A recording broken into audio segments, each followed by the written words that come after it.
Alright, let's take a look at graphing this polynomial function. So the first thing we'll talk about is the leading term of the polynomial. So we can start to get a picture of what it will look like graphically based off the end behavior. Now if you look at this polynomial function, right, it's already factored into a linear factorization. Right, we can see there's three linear factors up here, three different linear factors. Of course, they're used multiple times, so we can talk about their multiplicity. Have a leading coefficient of 2. Now x plus 1, the linear factor, is used 4 times based off its power there of 4. And linear factor of x minus 1 is used 7 times based off its power of 7. And x minus 5 used 2 times, right, based off power of 2. So altogether, how many linear factors do we have? We have 4 plus 7 plus 2, right? So we have a total of 13 linear factors. So with that said, right, we have 13 linear factors. We have a degree 13 polynomial. So leading term, we take that leading coefficient of 2. The leading term is going to be, right, 2x to the 13th power. Right? Now degree, of course, is the exponent from that leading term, greatest power in our polynomial. So we have an odd degree polynomial. Now with that said, what's the maximum number of turning points we can have? Remember, it's always one less than the degree, so the maximum number of turning points would be 12. Alright, so let's talk about the end behavior. Now the end behavior, right, we can use our leading term to determine that. Now with our leading term, having a leading coefficient of 2, right, which is positive, greater than 0, and we have an odd degree, right, we know with an odd degree polynomial and a positive leading coefficient, the left tail goes to negative infinity, right tail goes to positive infinity. Right, left tail down, right tail up. Now again, in the middle, we'll have to determine what happens in between the ends based off zeros, right, multiplicity, y-intercept, right, those kind of things we can find here in a little bit to help us with what happens in between the ends there.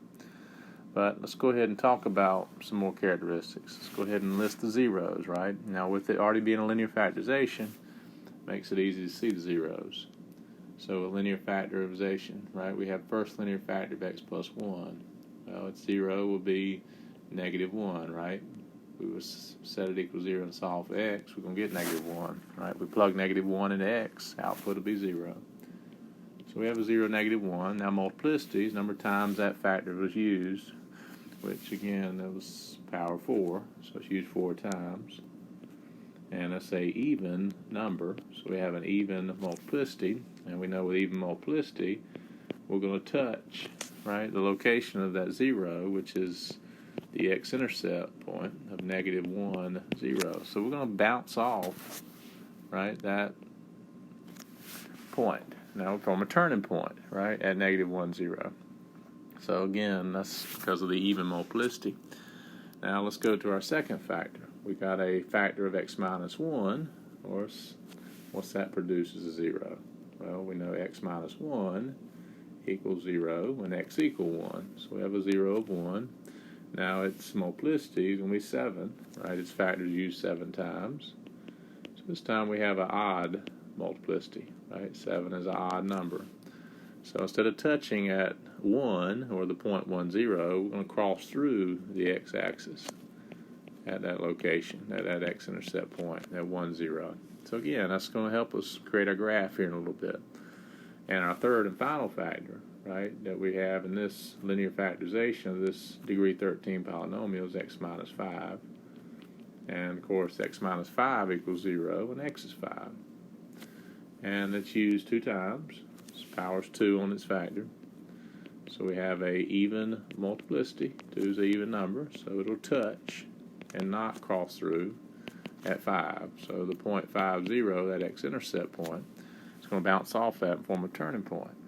All right, so let's add to this information. So we've got some x-intercepts, negative 1, 0, 1, 0, and 5, 0.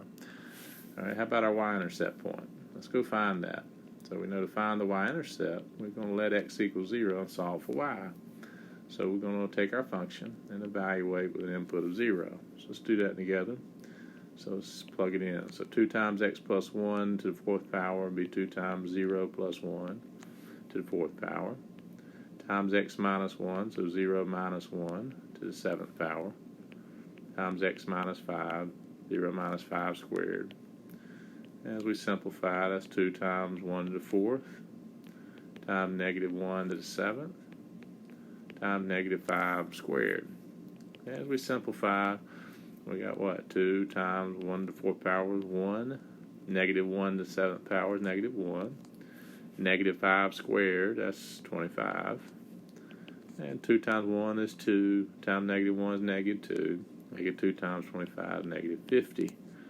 So we have a y-intercept at negative 50. So the point 0, negative 50 is our y-intercept point. All right, so let's put in these information. So let's go ahead and list our x-intercepts. So at negative 1, 0, our graph will cross through, or actually be touching at that point. Won't cross through, right, negative 1, but it's an x-intercept point. Well, he'll touch it, all right, and bounce off it. And then at 1, 0, another x-intercept. Now it will cross through at this x-intercept based off the odd multiplicity of 1. And over here at 5, we have an x-intercept. We'll plot that point, 5, 0, and it'll touch and bounce off it. We also got the y-intercept. Let's go put our 0, negative 50 y-intercept point. So back to our graph. So using our leading term test, we know left tail comes from negative infinity, right? As we go up to negative 1, we know again, when we get here, this x-intercept, we're going to bounce off that point. It's tangent to that point, right? Touches at that point only. And then, of course, that goes back down. Got to cross through at negative 50. And it goes back up. We've got to go through the x-intercept at 1. Now it's going to cross through that. It's odd. And as it goes up, it's going to have to come back down again because we have another x-intercept at 5. And again, being that's a even multiplicity, it bounces off that. And then, of course, it goes up forever, right, to infinity based off the leading term test. The end tails are going opposite directions, left tail down, right tail up, with that positive leading coefficient in odd degree. So you can see how we've used our characteristics of our polynomial, leading terms, zeros, multiplicity, right, and some other information like the y-intercept point to help sketch it. So I hope this helps with you getting graphs of polynomial functions of higher degree.